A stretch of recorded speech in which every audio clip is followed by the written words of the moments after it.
Alright, as we talk right now, Robert Kyagulanyi Ssentamu Bobi Wine ali kubanga ava Kawempe South yakubye rally esooka ali mu kwolekera Kanyanya ku kisawo kya X wagenda okuba rally esembayo naye sebo banya bandaba olunaku lwaleero poliisi kyekoze kyekino always abantu ade bagamba kyeyakola mu kalulu akaggwa this time round era ekizzeemu tear gas amazzi emiggo kossa n'amasasi binyoose Kawempe. Njagala nkulaga embeera eri right now Kawempe nga Bobi Wine ava mu South okudda mu Kawempe North gyagenda okuba rally esembayo.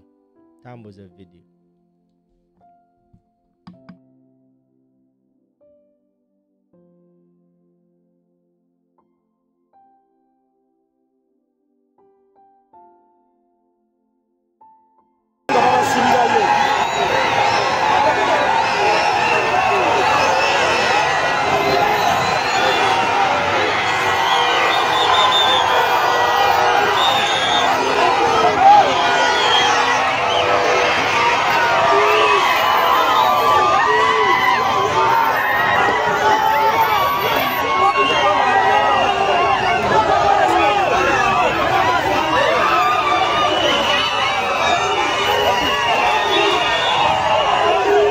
Lengera be bakuba teri apo wa babakuba emigo babakuba empi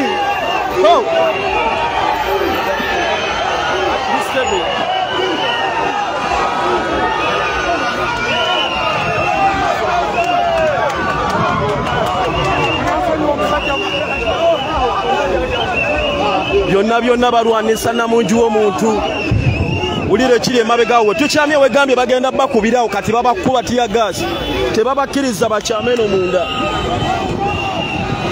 ne munda tebabakkirizayo kiri awo migo na tiya gas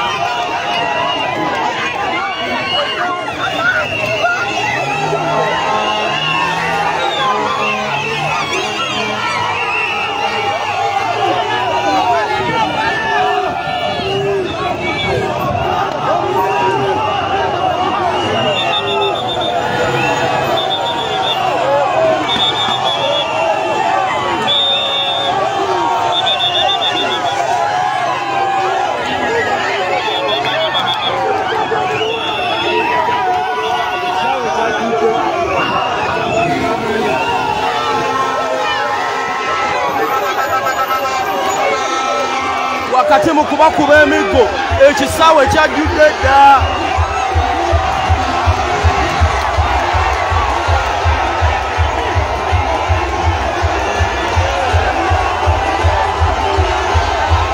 ekisaawe kyajjudde dda wakati mu kubakuba emigo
Basebo de Banyamo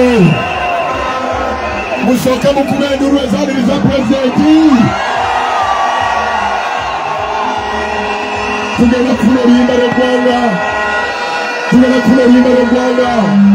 Ekiziba kya Uganda Oliyemba Rakola NUP Esara Nervenganda kuita Honorable Narukora atwalirize ekifo kino National Anthem National Anthem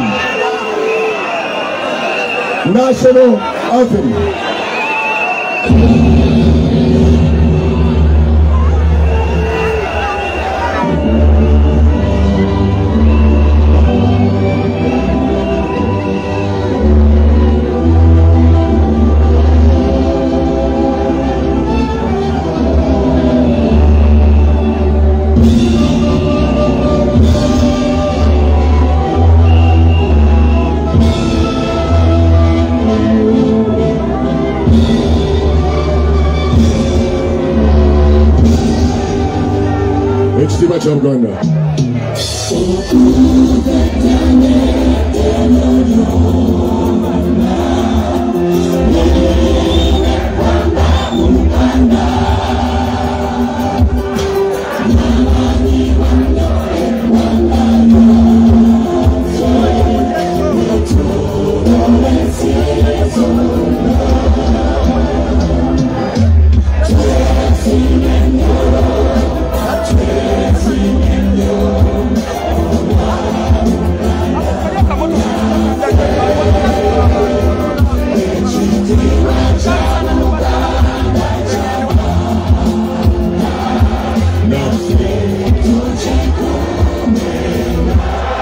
Awangalige usabusejja kabaka uzikirize meya atukulemberemu mu luyimba lwaffe olw'ekibiina olutalo nga luwedde tuliyambale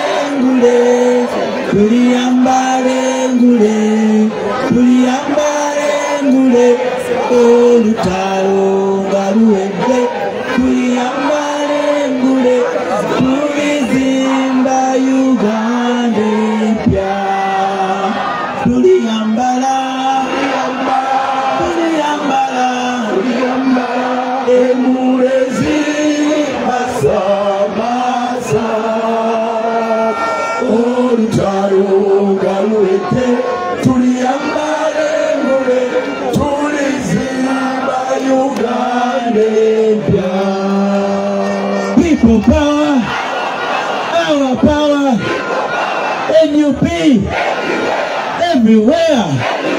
Kunga Kyagulanyi kunga Uganda kunga Kawempe kunga mwena kunga. Alo Saba Honorable Umar Magara yango tuweddwa mu ddakiika emu. Umar Magara fenga tukyayimiridde yango tuweddwa. Bismillahirrahmanirrahim. Alhamdulillahi rabbil alamin arrahmanir rahim. مالك يوم الدين إياك نعبد وإياك نستعين اهدنا الصراط المستقيم صراط الذين أنعمت عليهم غير المغضوب عليهم ولا الضالين. اللهم هكا أرنا الوزقنا جنابا اللهم باتر وزقنا اجتنابا اللهم إياك نعبد وإياك نستعين اهدنا الصراط المستقيم اهدنا الصراط المستقيم ربنا آتنا في الدنيا حسنة وفي الآخرة حسنة وقنا عذاب النار وعذاب القبر وعذاب الكفر وعذاب الفقر يا مقلب القلوب ثبت قلبي على دينك وعلى طاعتك اللهم بارك لنا في يوم اللهم بارك لنا في هذا اليوم اللهم بارك لنا في بريزيدنت Kyagulanyi Ssentamu اللهم صل على سيدنا محمد وعلى آله وصحبه وسلم والحمد لله رب العالمين.